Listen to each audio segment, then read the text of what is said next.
اپنے موقع پر اس وقت صحابہ کرام سے ارشاد فرمایا جس کو خطبہ حجۃ الوداع کہتے ہیں۔ یہ نبی علیہ الصلوۃ والسلام کی زندگی کا آخری حج تھا، اور فرضیت کے بعد جو حج فرض ہوا 9 ہجری میں، آپ نے اس سال حج نہیں فرمایا، اگلے سال آپ نے حج فرمایا۔ سارے اطراف میں، علاقوں میں اعلان کر دیا گیا کہ اس سال نبی اکرم صلی اللہ علیہ وسلم حج فرمائیں گے۔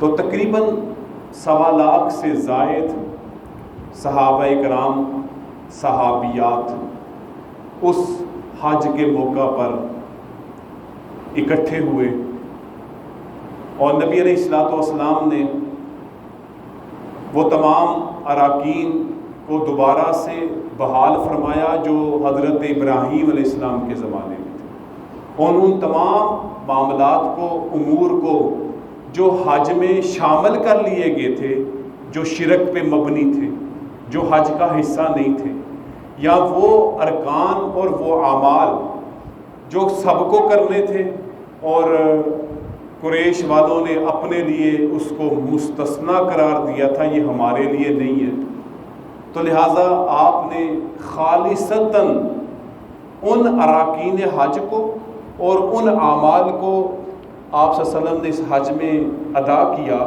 کہ جو آئندہ آنے والے نسلوں میں، مسلمانوں میں قیامت کی صبح تک جب بھی اور جس سال بھی حج آئے گا وہ اس کو، ارکان کو ادا کرتے رہیں گے۔ تو لہٰذا اس وجہ سے، کیونکہ نبی علیہ الصلوۃ والسلام نے نمازیں پڑھی، تو نماز تو ہر دن 5 مرتبہ پڑھنی ہے، صحابہ کرام دیکھ رہے ہیں۔ روزے فرض ہونے کے بعد آپ نے 7-8 سال روزے رکھے، پتہ تھا کہ ان کے کیا مسائل ہیں، زکوٰۃ کا معاملہ تھا۔ حج بیت اللہ آپ صلی اللہ علیہ وسلم نے اپنی زندگی میں فرض ہونے کے بعد، دین اسلام میں فرض ہونے کے بعد 1 مرتبہ فرمایا، اس لیے آپ نے تمام طرف اعلان کر دیا کہ سب شرکت کریں تاکہ زیادہ سے زیادہ لوگوں کو ارکان حج کا پتہ چل جائے۔ یہ ایک بین الاقوامی اجتماع ہے مسلمانوں کا، ایک عالمی اکٹھ ہے، جب سارے مسلمان جو وسعت رکھتے ہیں، طاقت رکھتے ہیں، حیثیت رکھتے ہیں، جن پہ حج فرض ہے، وہ اکٹھے ہوتے ہیں۔ اللہ تعالیٰ حالات میں بہتری لائے۔ 2 سال سے یہ وبا کی وجہ سے بہت ایک بے رونقی والی بڑی عجیب کیفیت ہے۔ اللہ تعالیٰ ان رونقوں کو، ان شہروں کو دوبارہ اللہ کے ذکر اور نبی علیہ السلام کے درود و سلام سے اس بہاروں کو بحال کرے۔ دوبارہ سے اللہ تعالیٰ وہ کعبہ کا طواف، وہ صفا مروہ کی سعی، وہ نبی علیہ السلام کے روضہ پر درود و سلام پیش کرنا، ان بہاروں کو دوبارہ لٹا دے، اور اس وبا سے سازش ہے، اللہ کی طرف سے ہے، انسانوں کی بنائی ہوئی ہے، جو کوئی بھی ہے، اللہ قدرتیں رکھتا ہے، اس وبا سے ہم سب کو نجات عطا فرمائے۔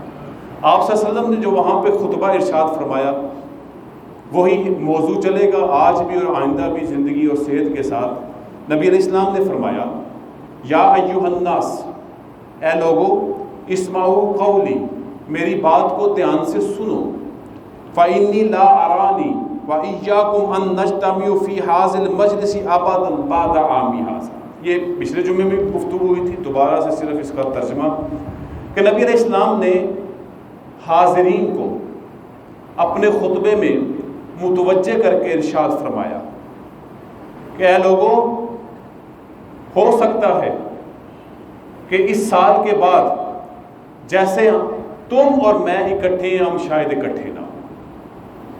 یہ نبی علیہ الصلوۃ والسلام کی طرف سے مسلمانوں کو اور اس اجتماع کو ایک خبر دی جا رہی تھی کہ محبوب کا، اپنے محبوب سے ملنے کا وقت قریب آ رہا ہے۔ تو صحابہ کرام رضوان اللہ تعالیٰ عنہ اجمعین نے جب یہ بات سنی تو سب سے زیادہ اندازہ حضرت ابوبکر صدیق رضی اللہ تعالیٰ عنہ کو اس بات سے ہو گیا، دوست تھے وہ بھی۔ اب یہاں پہ ایک سوال پیدا آتا ہے کہ 1.25 لاکھ کے قریب لوگ ہیں، اور آج کل تو یہ ہماری چھوٹی سی مسجد 200-250 بندے، اور میں اس کے بغیر اسپیکر کے بغیر گفتگو نہیں کر پاتا، تو 1.25 لاکھ تک یہ بات کیسے پہنچی؟ ایک بڑا اجتماع تھا۔ تو طریقہ کار کیا تھا کہ نبی علیہ السلام یہاں پہ ایک بات فرماتے تھے، قریب والا سنتا تھا، وہ اس کو دہراتا تھا، پھر وہ اس سے پچھلے والا دہراتا تھا، جب تک آخری آواز نہ پہنچ جاتی نبی علیہ السلام اگلی بات ارشاد نہیں فرماتے تھے۔ تو یہ طریقہ اختیار کیا گیا۔ جیسے کبھی آپ میں سے کوئی رائیونڈ کے کبھی اجتماع میں گیا ہو تو وہاں پر جو نماز ہے وہ اسپیکر میں نہیں ہوتی، تو وہاں پر جب امام تکبیرات کہتا ہے تو مکبرین جو کئی ہزاروں کی تعداد میں ہوتے ہیں، کیونکہ وہ بھی جو مجمع ہے وہ لاکھوں کی تعداد میں ہوتا ہے، تو مکبرین شروع ہو جاتے ہیں اور سب تک وہ آواز اللہ اکبر کی صدائیں پہنچ جاتی ہیں۔ اسی طرح نبی اکرم صلی اللہ علیہ وسلم نے جب خطبہ حجۃ الوداع ارشاد فرمایا، آپ ایک بات ارشاد فرماتے، قریبی سننے والے اس کو اونچی آواز سے دہراتے، اس کے بعد جہاں تک پہنچتی وہ سن کے آگے دہراتا، اس طرح جب تک پورے مجمع تک یہ آواز نہ پہنچ جاتی نبی محترم صلی اللہ علیہ وسلم اگلی بات نہ پڑھتے تھے۔ یہ طریقہ کار تھا۔ تو آپ نے پہلی بات یہ ارشاد فرمائی۔ دوسری بات آپ نے جو ارشاد فرمائی، ایھا الناس ان اللہ یقول، اے لوگو بے شک اللہ فرماتا ہے۔ اب نبی علیہ السلام قرآن مجید کی ایک آیت بیان فرمانے لگے، اور اس آیت میں ہمارے لیے بنیادی سبق کیا ہے، اور اگلے چند جملے اور خصوصی طور پر جو آپ صلی اللہ علیہ وسلم نے قریش کو مخاطب ہو کر ارشاد فرمایا، وہ بھی آگے آئے گا تو بات زیادہ مزید نکھر کے سامنے آ جائے گی۔ نبی علیہ السلام کی یہ خوبی اور وصف تھا کہ آپ کو اوتیت بجوامع الکلم، آپ کو جامع کلمے عطا کیے گئے کہ آپ بات مختصر کرتے، اور آج تک اس باتوں کی تفصیلات اور تفسیریں ہوتی جا رہی ہیں۔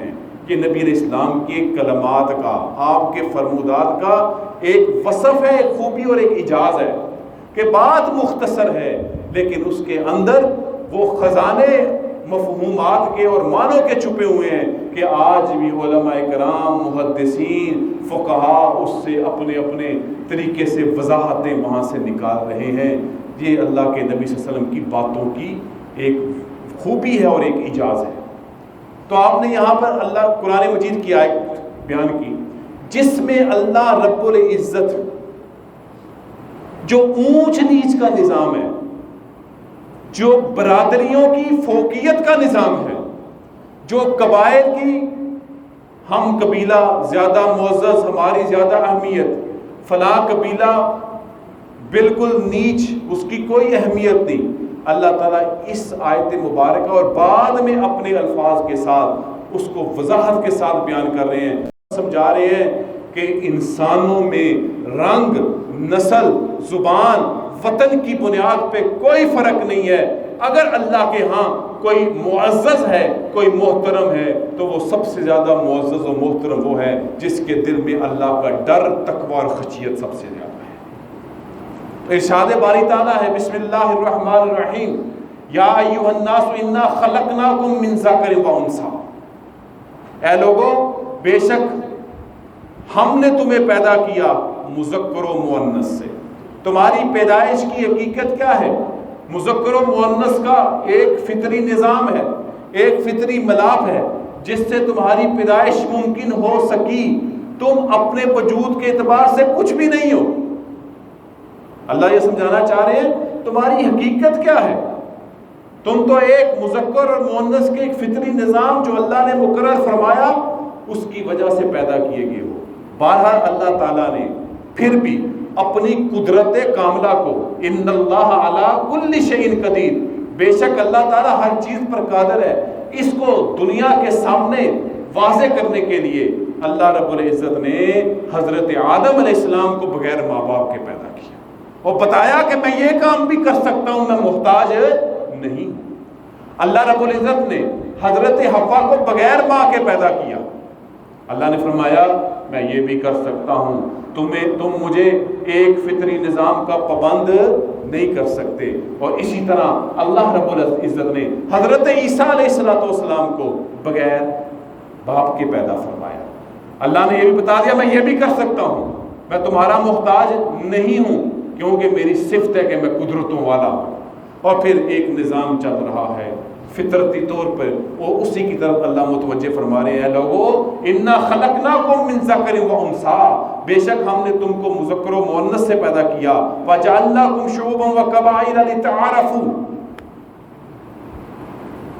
اس کا ایک معنی تم ایک آدم اور ایک حوا کی اولاد، پھر آبادیاں بڑھتی چلی گئی، آل اولاد میں اضافہ ہوتا چلا گیا۔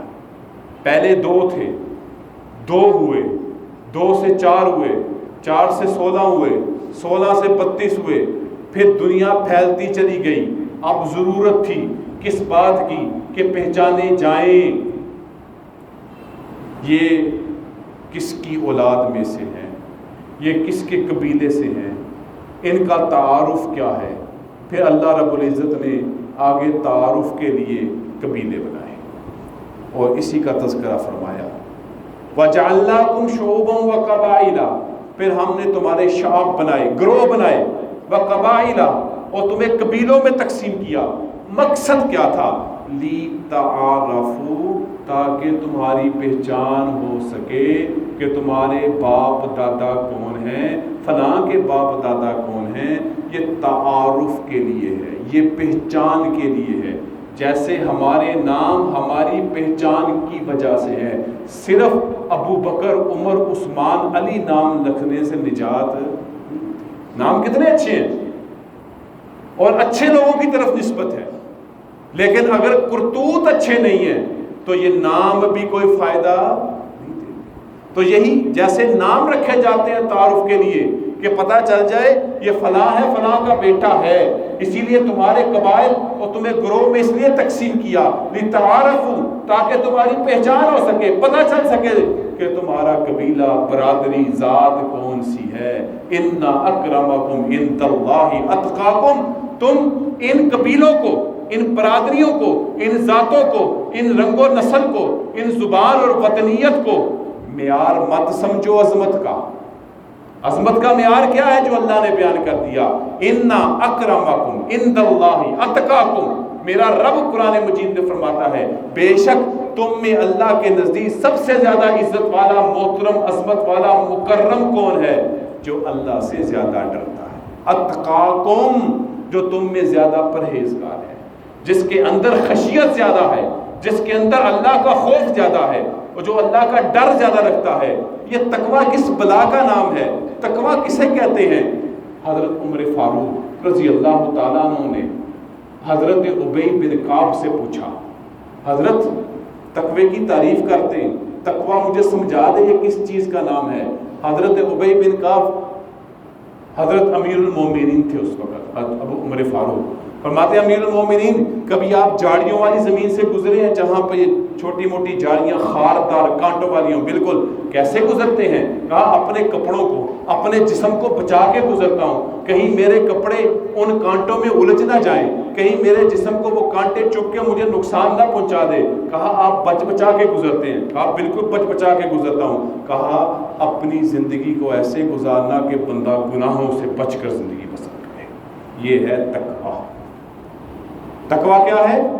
تقوی کا پہلا درجہ لا الہ الا اللہ محمد رسول اللہ صلی اللہ علیہ وسلم، یہ پہلا درجہ ہے۔ ایمان، بندہ گناہ سے بچ گیا، ایمان کے ساتھ شرک سے بچ گیا، ایمان کے ساتھ دہریت سے بچ گیا، ایمان لانے کے بعد ہر اس مذہب سے بچ گیا جو شرک پر مشتمل مذہب ہے، جو اللہ کے دین سے ہٹا ہوا اور اللہ کے انبیاء خصوصاً حضور اکرم صلی اللہ علیہ وسلم کے دین سے ہٹا ہوا دینوں سے بچا رہا، پہلا۔ اور اس کا ایک درجہ کیا ہے کہ بندہ گناہوں سے بچے، گناہوں سے بچے، اس کا اگلا درجہ گناہوں سے بچنا ہے۔ جو بندہ گناہوں سے بچے گا تو وہ نیکیاں کرنے والا ہوگا، جب جھوٹ نہیں بولے گا تو پھر سچ ہی بولے گا، جب غیبت نہیں کرے گا تو پھر کسی کے بارے میں خیر خواہی والی بات ہی کرے گا. جب کسی کو گالی نہیں دے گا تو اللہ کے قرآن کی اور نبی علیہ السلام پہ درود پڑھنے کی بھی بات چلے گی. اور جب تکبر نہیں کرے گا عاجزی آئے گی. جب حسد نہیں کرے گا آپس میں محبت پیدا ہوگی. تو تقوی کا پہلا درجہ ایمان ہے، دوسرا درجہ گناہوں سے بچنا ہے، اور تیسرا درجہ نیکیوں کو کرنا ہے. تو جو زیادہ گناہوں سے بچتا ہے تو وہ اتنی زیادہ نیکیوں میں اپنے آپ کو مصروف رکھے گا. جتنا گناہوں سے بچے گا اس کا نیکیوں کی طرف اقدامات اتنے زیادہ ہوں گے. تو کیا ہے معیار اللہ کے ہاں؟ اللہ کے ہاں کسی برادری کی طرف نسبت، کسی قبیلے کی طرف نسبت یہ معیار نہیں ہے. کوئی خاص زبان بولنا معیار نہیں ہے. کسی خاص نسل سے تعلق رکھنا معیار نہیں ہے. کوئی خاص زبان بولنا، کوئی خاص وطنیت رکھنا یہ معیار نہیں ہے. اِنَّا أَكْرَمَكُمْ عِندَ اللَّهِ أَتْقَاكُمْ، بے شک تم میں سب سے زیادہ عزت والا کون ہے؟ جو زیادہ پرہیزگار ہے. پھر اللہ کے نبی نے یہ قرآن کی آیت بیان فرمائی. پھر اللہ نے اس آیت کی وضاحت فرمائی. وضاحت کیا ہے؟ فَلَيْسَ لِعَرَبِيٍّ عَلَىٰ عَجَمٍ فَضْلٌ، کسی عربی کو اجمی پر کوئی فضیلت حاصل نہیں. کوئی عربی اجمی سے فضیلت والا نہیں ہے. وَلَا لِعَجَمِيٍّ عَلَىٰ عَرَبِيٍّ، اور نہ کسی اجمی کو کسی عربی پر کوئی فوقیت حاصل ہے. معیار وہی ہے، خوف الہی، خشیت الہی، تقوی. اور پھر فرمایا اللہ کے نبی صلی اللہ علیہ وسلم نے وَلَا لِأَسْوَدَ عَلَىٰ أَبْيَضَ، نہ کسی گورے کو کسی کالے پر، نہ کسی کالے کو کسی گورے پہ کوئی فوقیت حاصل. وَلَا لِأَسْوَدَ عَلَىٰ أَبْيَضَ، نہ کسی گورے کو کسی کالے پر، نہ کسی کالے کو کسی گورے پہ کوئی فوقیت حاصل ہے. نہ زبان اجمی اور عربی ہونا کوئی فوقیت کا معیار ہے، نہ رنگ فوقیت کا معیار ہے. اور پھر نبی علیہ السلام نے مزید وضاحت کیا فرمائی، اگر فضل ہے الا بتقوی، فضیلت صرف خشیت الہی میں ہے، فضیلت صرف خوف خدا میں ہے، فضیلت صرف ایمان اور گناہوں سے بچ کر نیک اعمال کرنے میں ہے. پھر آپ فرماتے ہیں الناس من آدم و آدم من تراب، یہ سارے لوگ آدم کی اولاد ہیں اور آدم مٹی سے پیدا کیے گئے ہیں. انسان کو اس کی حقیقت بتلائی گئی کہ تمہارا وجود مٹی سے ہے، جو پاؤں میں روندی جاتی ہے، جو پاؤں کے نیچے ہے. لیکن جب یہی مٹی ایک انسان کی تخلیق کا شاہکار بنتی ہے اور پھر وہ انسان اپنے آپ کو تقوی پہ کاربند کرتا ہے اور تقوی کے اصولوں پر چلتا ہے، ایمان والی زندگی گزارتا ہے، یہی مٹی بلند و بالا ہو کر جنت کی مکین بن جاتی ہے. پھر اللہ کے نبی فرماتے ہیں الا کل معصرۃ ودم ومال یدعى به، کسی کا کوئی مطالبہ ہے، کسی کا کوئی خون ہے، کسی کا کوئی مال ہے، یہ سارے ناحق ہیں. کسی نے کسی سے کوئی ناحق مطالبے کا اپنے ذہن میں سوچ رکھا ہے، کسی نے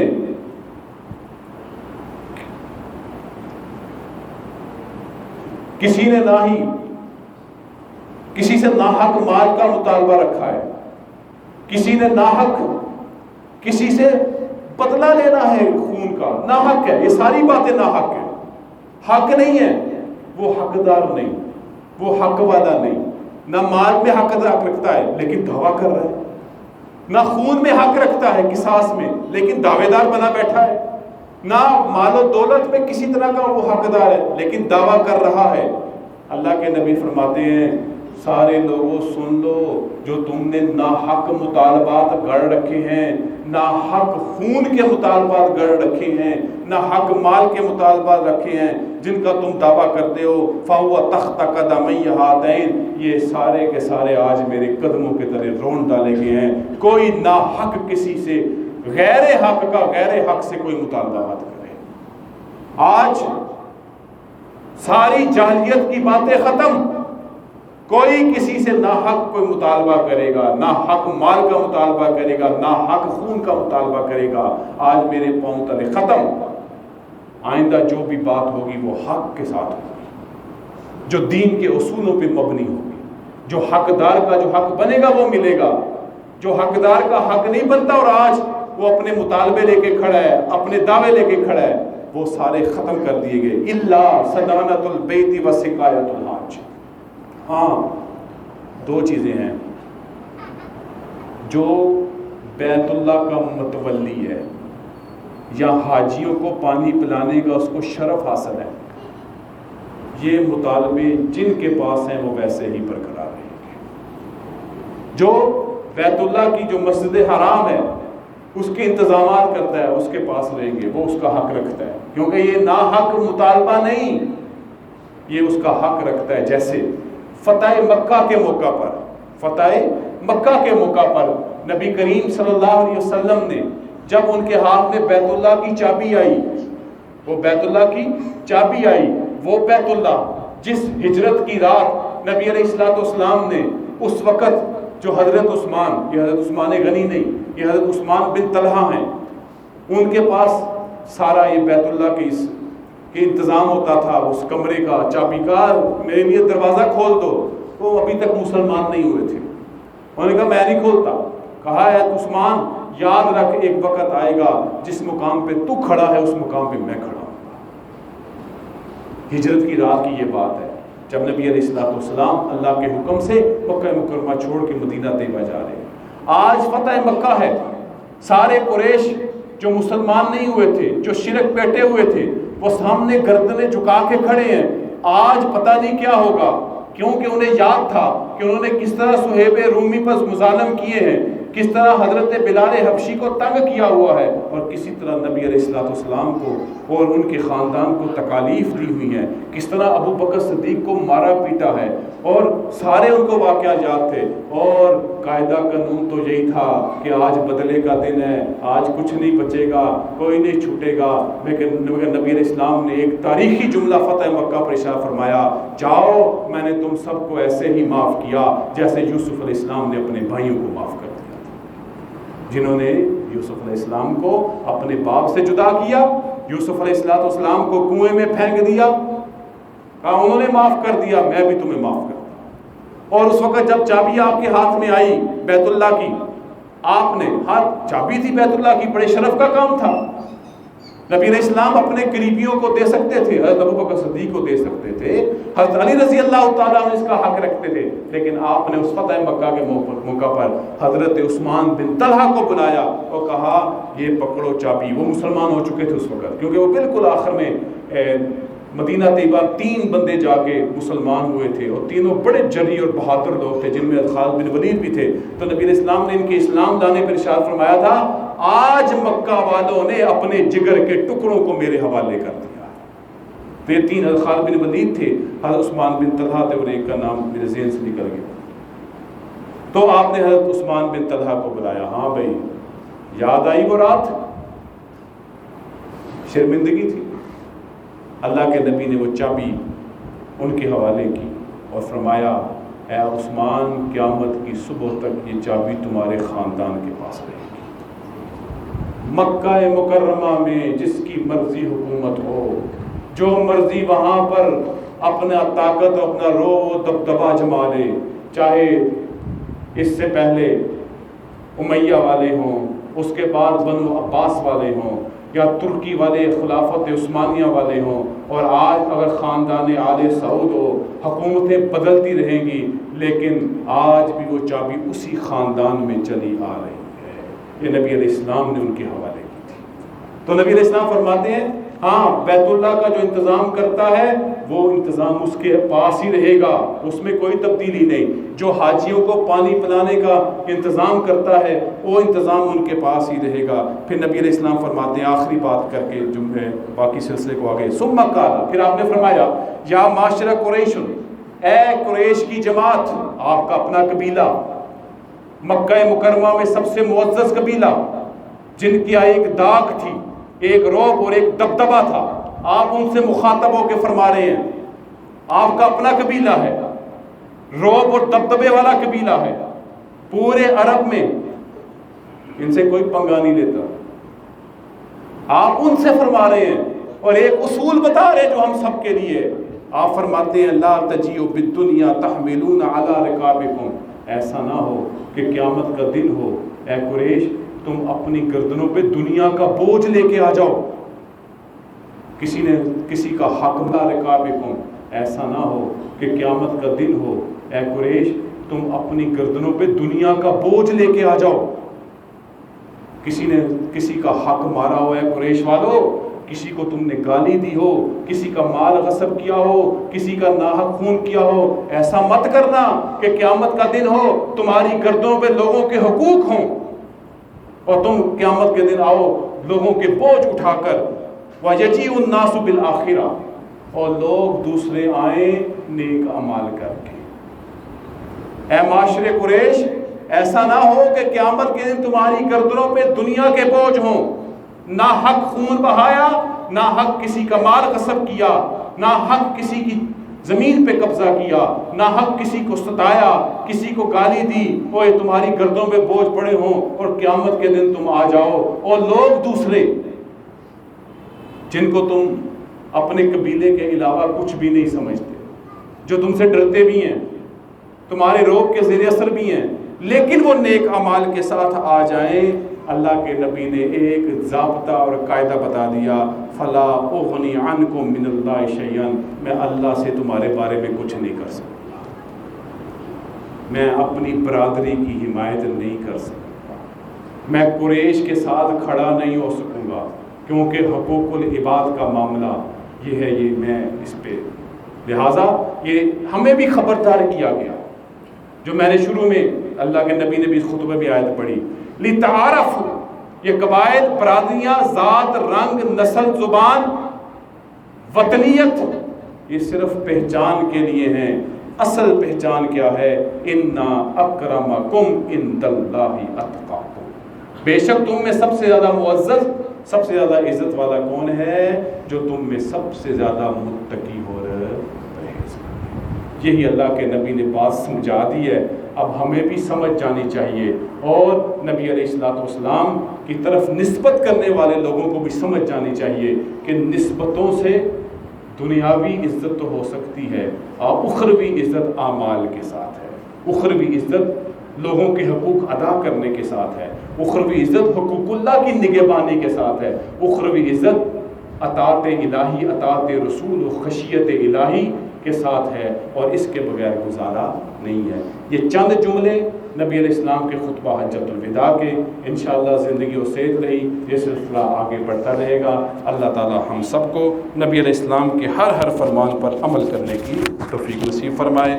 وآخر دعوانا الحمدللہ۔